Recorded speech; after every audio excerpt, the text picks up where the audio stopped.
Yo, so welcome back to Star Spangled Gamblers. I'm here with the fam. We got Zoltar and Pratik. What it is, what That's it my was, what it will be. Pratik. You wanna do a little mugging for the fans here? No, I'm good. What? So this is our fifth podcast together, or maybe it's our sixth. I'm not really sure. We've got another one in post production right now. A fella named Clyde in the Philippines, thanks to our Patreon supporters, is now editing these things. So we've got a bonus podcast coming out with iSavage, who a lot of you know. Um, Good news and bad news, boys. We've got a mailbag that's like 40 deep.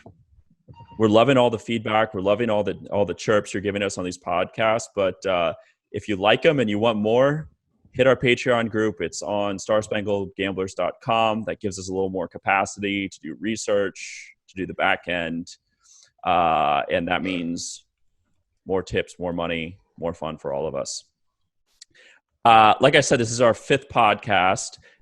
Here's the feedback has been mixed, right? So our good friend at Old Bull TV tweeted at us. SSG has always been good, but their level of commentary from both an entertainment and investable perspective has been killing it lately. I Yeah. agree. There you go, Pinot. Right? Hell yeah. Dude, we've been killing it. Fucking boys taking care of the boys there. There's still some haters out there, though. I heard from Bronco Rigor. I don't know if Oh, that's God. Yeah, that Yeah. guy. That guy's been pestering us on the New York primary board. Dude, what a hater. I think that guy's just like a fucking bitter old man. Yeah. Also have Anyway. a theory that a lot of these guys are the same people, just like with new accounts. Ooh, I like A that lot of take. ghosts out there. I like that take. There's so many, like on the leaderboards, there's so many accounts I've never even heard of. I just figured they're probably like Rainbow's second, third, and fourth accounts. Yeah, I think so. Anyway, Bronco said, he's talking to me, a guy who can't even spell Stacey Abrams' name right should probably just delete his politics blog. Jesus, dude. I disagree. Total joke. I disagree. My spelling is horrible, and I do good picks. By the way, this blog is a joke. But if you want it to continue, if you want more content, if you want better research and more pods, again, check out the blog. Some special effects. Gamblers. That's right. That's right. Let's get some explosions. But we need a couple more people. We got 9 people in our Patreon group. If we can get to 10, I'll do something embarrassing on our next podcast. It's gonna be exciting. Maybe I'll do a different background. I'll do a background from like space or something. Blow my mind, Zoltar. Mm-hmm. Anyway, so we're in the world of coronavirus. I think we've literally been sitting around for 40 days now. And before we get into the mailbag, it's Mailbag Monday. You ask, we deliver. I've just been thinking, we've all been thinking about like what's going to change about the world. Like, am I still going to be able to get drive-through liquor, like to-go cocktails? So people gonna be able to shake hands or hug anymore? Who knows? Right. I saw someone tweet like, are face masks the new condoms? I don't know. Like, are people in their 20s going to use them, but not people in their 30s or their teens? It's a good question. But I asked the boys to come correct with some takes on what they think was going to change forever or what they hope does not change in the future due to the coronavirus. Pratik, you want to start it out? Ooh. I'm interested in the question of how coronavirus will impact this idea of trust in government. I've been pretty surprised the degree to which the government has gotten really an extraordinary degree of compliance when you look at how many people are not only participating in, but also supporting the lockdown on coronavirus. And shaming as well, for people who don't participate. No, and even as a lot of the models are not holding up, and then you combine that with the actions that the government has taken when you look at the bailouts and stimulus checks, all kinds of things that I think would not have been possible pre-coronavirus. Are we on the road to serfdom? My own view is that the government is bluffing here, and when you ask the American people to cooperate with this kind of what do you mean they're bluffing? Like, they don't know what the fuck's going on? Yeah, and I think the response is totally disproportionate to the magnitude of coronavirus. I also think that when you look at the debt bubble, Federal Reserve policies and other things, These are not sustainable, and I don't know that we're going to have the political will to go back to any kind of a normal balance, I think all of that which would be much worse. by the way, there's a lot of really boring things you can read and watch out there about like what the right and wrong thing to do is. But if like you're suspicious to the government's overreaction, go find like the Wolf of Wall Street, the real guy. His whole like Twitter and Instagram Jordan is just Belfort. like Jordan Belfort, just throwing shade The on Godfather. the government. Oh my God, it's so funny. I mean, it's also outrageous, but it's also like pretty funny and probably will be vindicated to some degree. Zoltar, what do you got? Predictions about the world after? Okay, so I was thinking about this, and I think everyone's jonesing to go back into the fucking movie theaters. Everyone's ready to go see a goddamn movie, like with popcorn and soda, and like the old times. So what I think is going to happen is one movie is going to be like the poster child for Get Back to Normal, and it's going to get like Thanos-like numbers. So I was trying to figure out what movie will that be, and it came to me so clear, obvious. Maverick, Top Gun 2 is going to be a big blockbuster hit because everyone is going to use that movie as the poster child for getting back to normal. That's my prediction. So I'm going to go with like an anti-prediction here for like what I hope doesn't happen. And like, fortunately, I'm not trying to run for president, so no one can use this against me. But like, I personally am so annoyed by like how overzealous ever since 9/11, like every goddamn sporting event, I have to hear like 15 songs about America. There has to be like a morally preening display of support for the military that like reminds me, I guess. Well, unless you're kneeling, those guys. Right. But like, think big with me here for a second there. Like, I don't know. I just like, I'm like really tired of the, like on the left, it would be like a Jordan Peele movie level of like veneration for the military, even though those people deserve a lot of credit. So like, if we have to add another song and like another flyby for like healthcare workers, like I really appreciate them. Like, I don't want to die. I'm really glad that they're saving people's lives, but like, I want to be a more chilled out society where we could just be like humble and thankful and shake people's hands and pay them well. Think of another prediction. Can I do another prediction? All right, bonus prediction from Zoltar. Bonus prediction. I think those surgical masks are going to become iconic for this time period, and people are going to put them on their like hoods of their car or throw them on power lines or something as like a display of gratitude to the healthcare worker heroes. Ooh, it's going to be like the anti-bra burning is like burning your N95 mask. Like on your car antenna or something, people are going to throw a surgical mask on there. Yeah, God bless. Mm-hmm. All right, well, we're going to shift to the reason why you guys are actually listening to this, which is to talk about profitable ways to bet on politics. We've been chirping, Zoltar's been chirping a lot about canceled primaries. Fuck so, yeah, we got a big day coming up Monday. You want to give us the quick? Okay, so, kind of if you listen to the last podcast, you know what's going to happen. But New York is ground zero for canceled primaries. So the new updates that have happened since the last pod are that they actually scheduled the meeting for Monday at like 11:55. When this podcast is going to hit, so there are going to be people who are either rich or not. So tell them the right thing. So here's the important part. Factor one is that the meeting is scheduled for 5 minutes.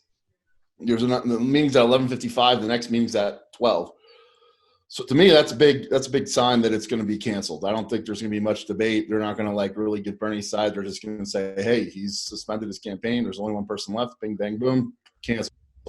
If you look at how they canceled the Republican primaries, they did something similar. And the other clue is on the scheduling. The event is the words they use to describe the event are determination. Wait. Lift that phone up more. This is my. Is that an Arnold Schwarzenegger Commando phone case? Fuck yeah, it is. Oh, that is too good to be true. I won one.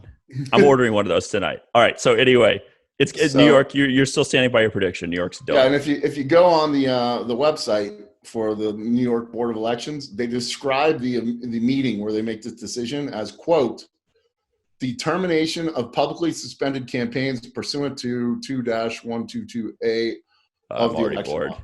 Well, here's the important part. Determination of publicly suspended campaigns. That's a pretty fucking simple question. If that's the only question that they're asking, the answer is Bernie, Tulsi, everyone except Biden. So why, pursuant to that law, why do they need to know who's suspended? Because if everyone's suspended except one dude, Bernie or Biden, they're canceling it. So to me, that's another big tell. And last point, if you go, you look in the comment section or you go on YouTube and do New York Board of Elections, They actually have their own YouTube channel, and at 11:55 they're going to be streaming it live. So you could do some fast finger trades on this based on what they're saying. I have a feeling it's going to be very cut to the chase, and they're just going to cancel it. Hey, he's suspended, she's suspended, Biden's the only one left. Boom. Cancel it. Pratik, are you persuaded? Do you trust in Zoltar? I don't know. I'll probably pass on that one. You're still staying out of this one. Well, I trust Zoltar. Let me ask you this. If the name of the meeting is the termination of publicly suspended campaigns, what do you think they're going to do in that meeting?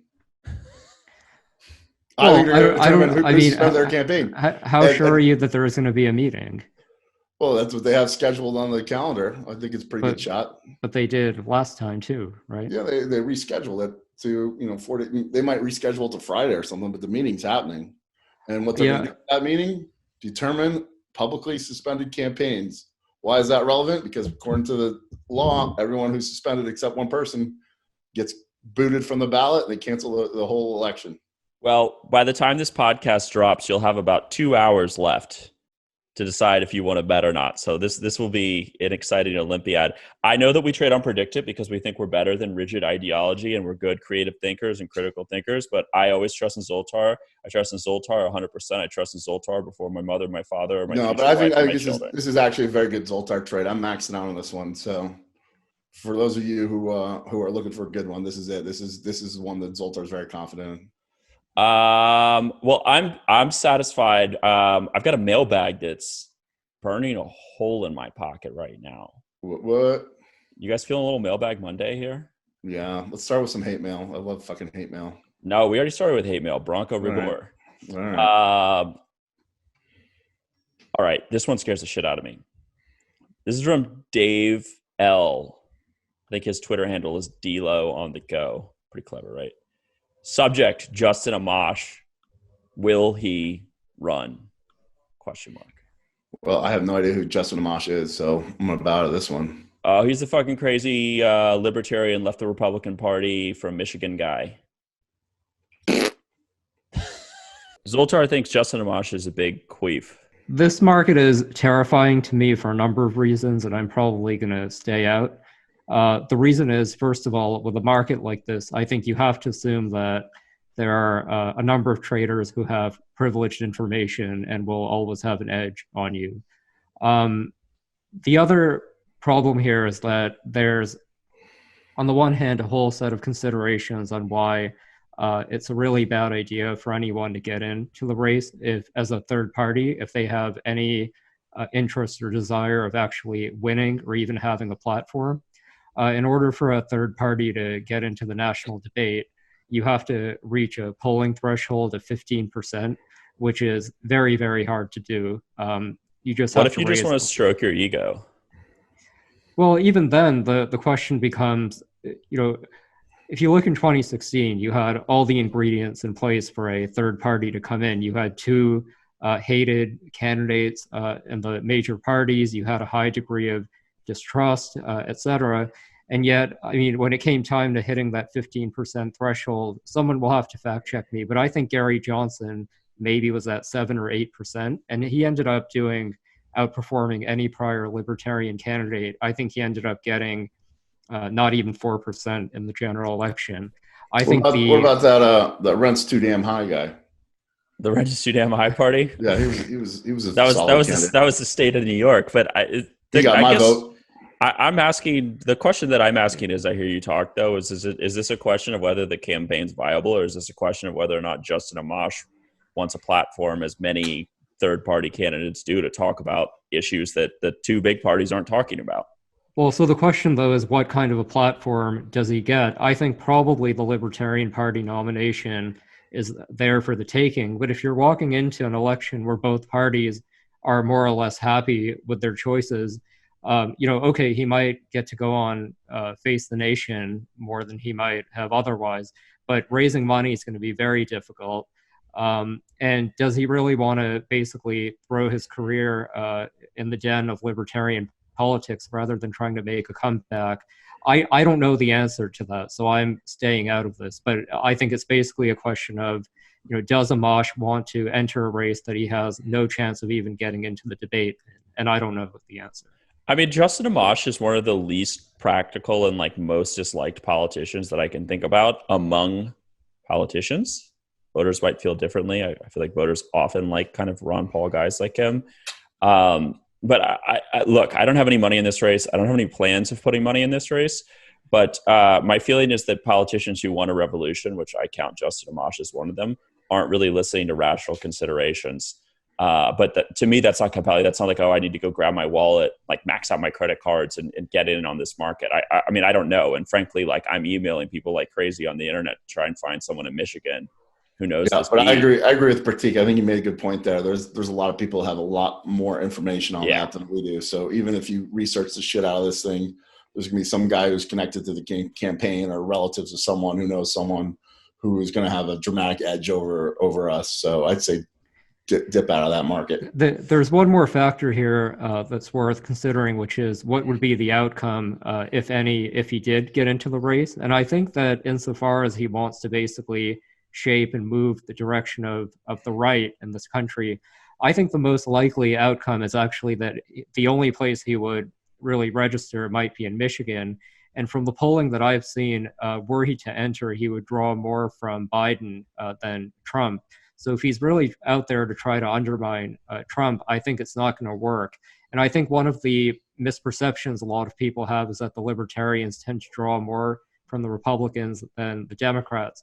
That isn't true. I actually think if you look at the aggregate of the libertarians and other third parties, including McMullen, I think that they may have even, I would even go as far as to say they might have prevented Hillary from winning in 2016. Well, I mean, listen, I think all of this stuff is relative. I live in California.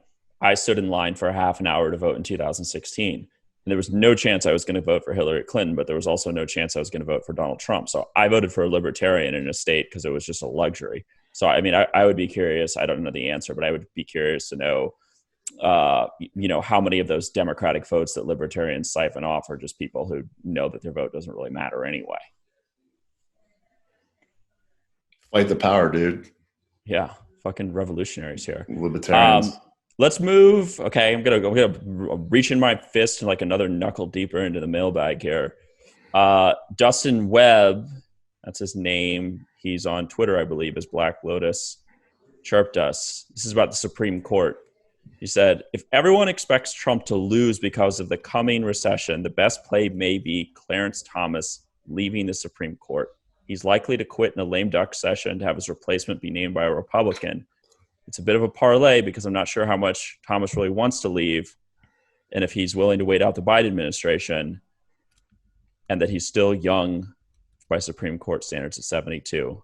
But that's a classic two-stepper. So you're betting on Trump losing. You say, well, if Trump loses, what's going to happen as a result of that? So the fast fingers will all get Trump losing.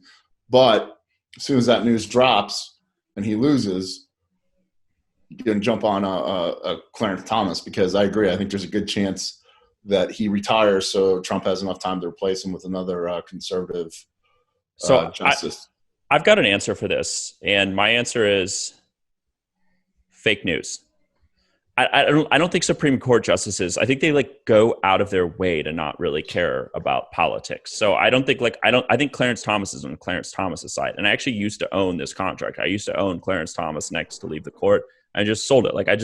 I think maybe it's a consideration. I think it's pretty far back in his mind in considerations. Well, that's another thing. Ginsburg's got one foot in death's door, so you can always expect her to croak at any time. So yeah, I think she's a 70% favorite to Clarence Thomas, who's sitting at 18%. She's battling cancer tumors every other week. So yeah, that fucking blows.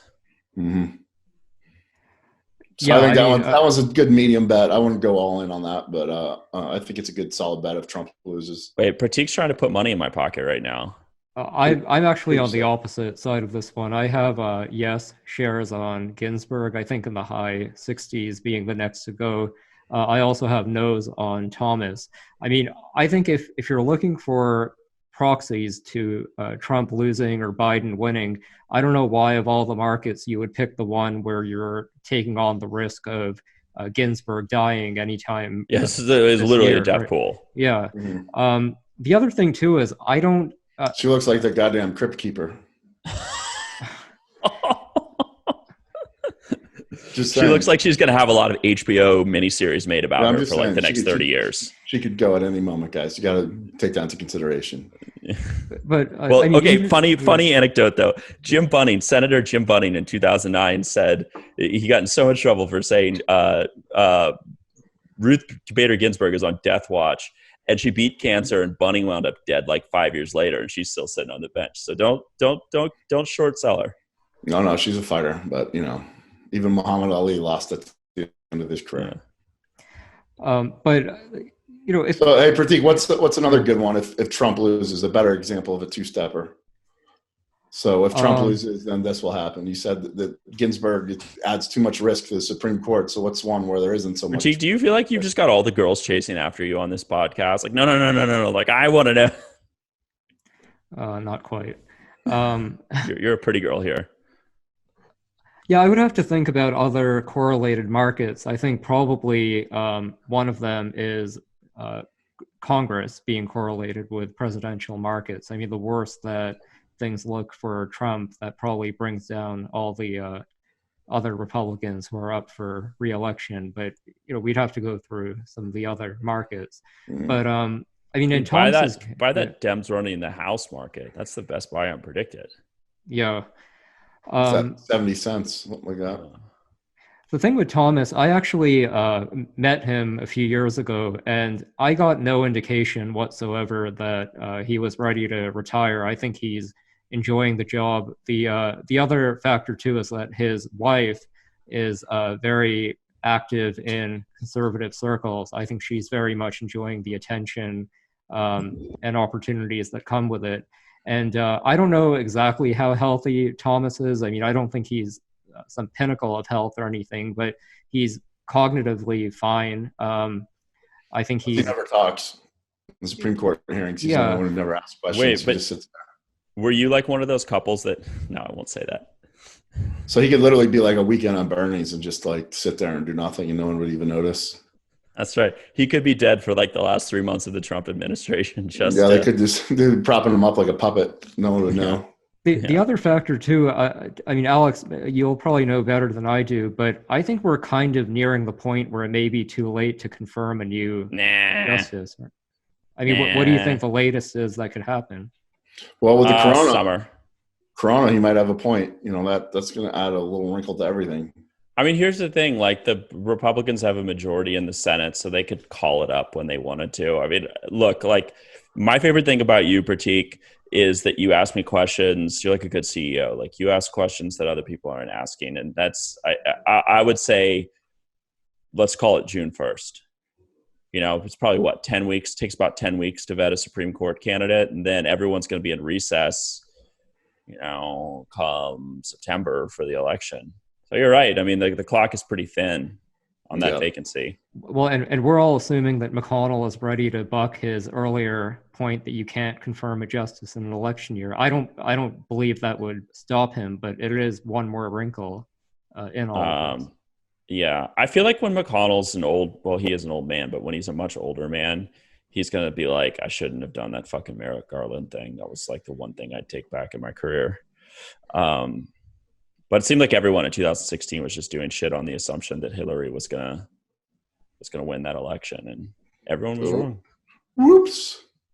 Whoopsie. You want to move on to Nihar's? Fuck yeah. What's he got? All right, Nihar Sinha.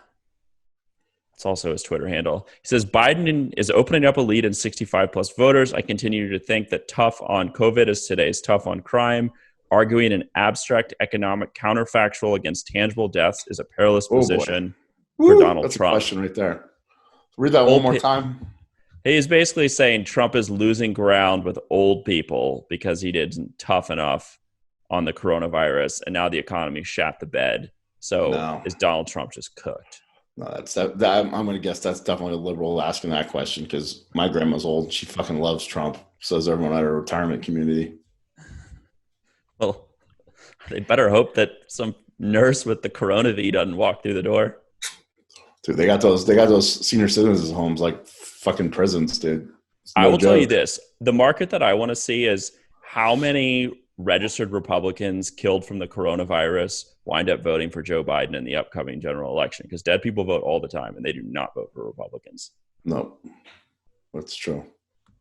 But I believe it. I buy this, and it seems like a liability. If you have a president who's a little cavalier about like maybe not letting at-risk people get killed and kind of doesn't take that very seriously, sure, feels like a problem. I don't think he's there yet. He might get there once the economy opens up and people start dying. But right now, he's been, I think, extra cautious. Well, here's a quart of bleach. Get there, some bleach and some sunlight. Yeah, that's right. That's a little panacea for the boys there. Go ahead. I mean, if I were Trump, I'd be very worried about the fact that if you look at the polling, I think people are broadly supportive of the measures the government is taking, even the heavy-handed ones. And yet Trump individually, his approval ratings on coronavirus aren't particularly high. But didn't his overall approval go up with corona? I think it's regressed back to the mean. So I think Trump's in this kind of situation where people don't mind his policies, but they increasingly have no confidence in his competence or command of the situation. Now, I think he's counting on a massive economic resurgence in the immediate lead up to the elections.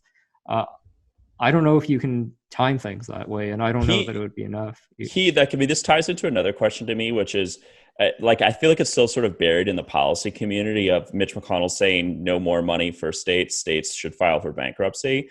And I feel like Trump is just going to roll right over him. He's going to want to throw as much federal cash as possible at these states that need money, because they're the states where big money making industries that the Dow average is reflected in is. So I think Trump is going to do anything possible, no matter the consequences, to try and paint a picture of a rosy economy in November. Yeah, and a lot of those Democrat governors are kissing the ring. So, those are going to be part of campaign ads in the future. Well, I mean, governors, I think, are just more practical people than senators. And they just, they have a list of problems that need to get fixed. Especially whenever there's a catastrophe of some kind. Don't forget when Chris Christie and Obama were best buddies after New Jersey was underwater. Yeah. Well, what's the phrase? There's no libertarians in a pandemic. Mm-hmm. Zoltar, are you long on Trump, or are you in this market? I'm not. I got him to win the popular vote when it was like at 30 cents, just because I felt like those odds were way too low. But I'm on the other side of that. I'm just waiting. I'm not going in on it yet. I'm going to wait and see. With the coronavirus, if they're even going to have debates, and if they do, how out of touch Biden seems, and just kind of go from there. So right now, I'm laying off of it. I mean, but what could be bad? I mean, like anything that keeps him in a basement, it just seems like whenever voters meet Joe Biden again. Plus, in general, with the presidential one, I feel like it's always going to be around 50-50. So why put your money in there now when 2 months from now it's going to be around 50-50? So I was on at Flip's conference earlier. Someone asked a question about the popular vote. And it was kind of interesting. Me, Pipkin, and Derek all said that the odds were about 10% of Trump winning the popular vote. But one of the questioners said in the British markets, I think on Betfair, he's at around in the mid-20s to win the popular vote. So I don't know for what it's worth. Yeah, I always use those European markets as a check. I think they got someone smart over there who's writing those odds. So whenever there's like a big disparity, I'll defer to them over the public.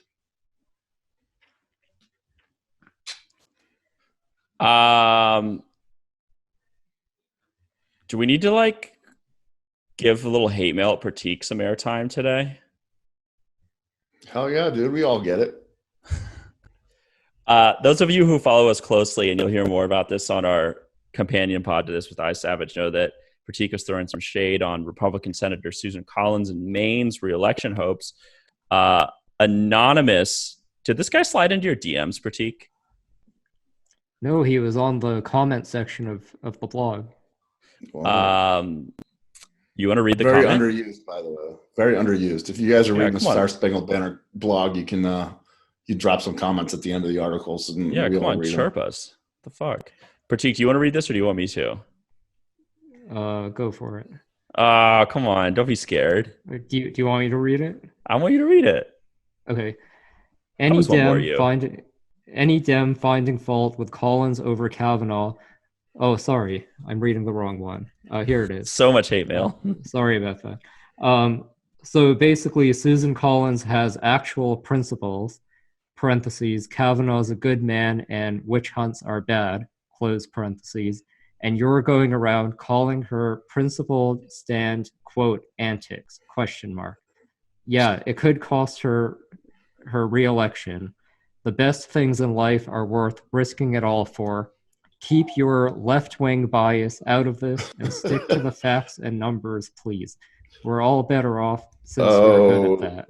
The rich irony in that anonymous message, just so full of bias. As Kate August frequently said, we don't give a shit about which party wins which issue. We just want to make some of that money. So, do you feel better off for having read that? Because I feel better off for always having you stick to the facts, Pratik. I don't want your bias. Do you want to read Nihar's response? Nihar's getting a lot of airtime. Nihar's like one of our number one fanboys now. Yes, I'll make my Nihar voice. Yes, Pratik's left-wing bias is so strong. He worked for Donald Rumsfeld in the Mike Huckabee campaign. Lol. Boom. Wow. Lol. Hammer dropped. So you've been outed, Pratik. You're a brash, partisan, biased right-winger who thinks that Susan Collins is a hack. How does it feel? Great. Who Unless cares? she wins, then it'll yeah. Not be great. But it's all about if you win or lose, dude. So tune into our podcast with iSavage about that, though. We're going to get into that a little bit deeper. We got another chirp of a trader throwing shade on traders. Jeremy Scorpio asked, is Rainbow Jeremy the Vegas Dave of Predict It? Who the fuck is Vegas Dave? You know who Vegas Dave is? No. I don't either. Dude, you got to watch that show. There's Action on Showtime. He's like the number one. He's like the Dan Bilzerian of like sports betting. I'm friends with a guy on Twitter based solely on his name. Yeah. This guy, his name Keen Dog? No, his name's Titty Bar Tony. Oh, can we be friends with him? He's got some limousine service in Las Vegas, and I've been talking to him just solely based on his name. Well, he might know Vegas Dave. He might know Vegas Dave. I think they might be buddies. Yeah. Okay. Well, that's a dumb question. So who is Vegas Dave again? Vegas Dave is like like I said, he's like Dan Bilzerian of Las Vegas. Like he brags about making like millions of dollars on like ridiculous sports bets that no person would make, and self-styled genius. Some people think he's a thief. Like is he a tout service?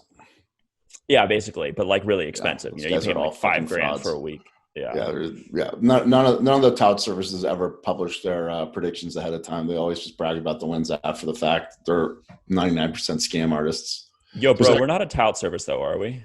I think we are, but we publish our picks ahead of time. We don't just tell you about the wins after. So that's true. And unlike these sports guys, we have a pretty good edge over the house. You know, those sports guys. There's an MIT contest to see if you can beat with statistical probability analysis, if you can beat the Vegas odds. And the guy that gets first place is like 54% of the time beating Vegas. Yeah. So these guys that claim they can win 90% of the time are just full of shit. But if you're doing political bets, you can, I had a 19-0 streak. You can get pretty good. Here's the truth though. Like, you can't be a 60-70% winner on Predicted and have profits that justify your time. Like, since the odds are tighter, I feel like you have to win 80-90% of your bets to like really make consistent money. If you're patient, you can easily make money on Predicted. I mean, just take the gang to not get the nomination, and you got guaranteed profits there. Yeah. Half the markets you can get 2-3% when they're already resolved. But the problem is you got to be patient. Sports bets, you get paid right away. You get paid a lot right away. Predicted, if you want to make a guaranteed return, you could chug away at 8-10%, but it's going to take you 6 months. So I guess the answer is that Rainbow is not Vegas Rainbow's Dave. A douche. Yeah, he is a douche. Rainbow is one of the biggest pumpers on the website, and the man's got a little OCD, I think, because he just, on the New York primaries, I think he's done 30 posts in a row that tries to summarize arguments for yes and no holders, but does so in a very dishonest way to pump in whatever direction he's trying to pump at that time. But the man fills up every other comment is his. He's definitely working hard for that money. We're all kind of psychos. Well, I'm looking You know at what I our would clock love? wind down here. I would love to do an interview with Rainbow Jeremy, but like put the Wonder Woman lasso around him, so you got to be 100% honest. So you could just like talk about what his pumping strategies are and exactly what he does. Like once he figures out a market, how he tries to manipulate the masses so that they bet against him. He came on this podcast once and I was glad he did. He's a really smart guy. He's objectively one of the best traders. But I could never really figure out the pretense. He was like, he cited some like factually wrong article that I wrote, but like it wasn't factually wrong. I have no idea. Like maybe it was part of his master plan, but he's an exceptionally smart guy. I just, the only people I would trust betting my money are in this room or in this virtual room right now. Yeah, I'll put it to you this way. If you're on the TV show Survivor, you would not want Rainbow Jeremy to be in your clan because he would stab you in the back 5 seconds later at the tribal council. Yeah. So I did get a mailbag question. Should I trust the Zoltar, capital the? That's easy. Of course. Yeah, I don't understand. Like if you're still asking that question, that's like a flat earther question to ask. You should always trust Zoltar. Yeah. Well, do your research. If you do your research, you'll see that all my picks for SSG are published. I think they haven't been updated, but my current record is something like 30-6, 30-5, something like that. It's pretty good. Yeah, no. It's there's gravity, there's like second law of thermodynamics, and there's like always trust in Zoltar. It's very straightforward. Do you want to make money? Long term, you trust in Zoltar. You short term, you might get cucked on a census market here and there, but long term, if you that's Predictive's fault. That's not your fault. It's still a loss, though. We should have been able to anticipate that they would do that bad rule decision. But you're just ahead of your time. You're an artist who's ahead of his time.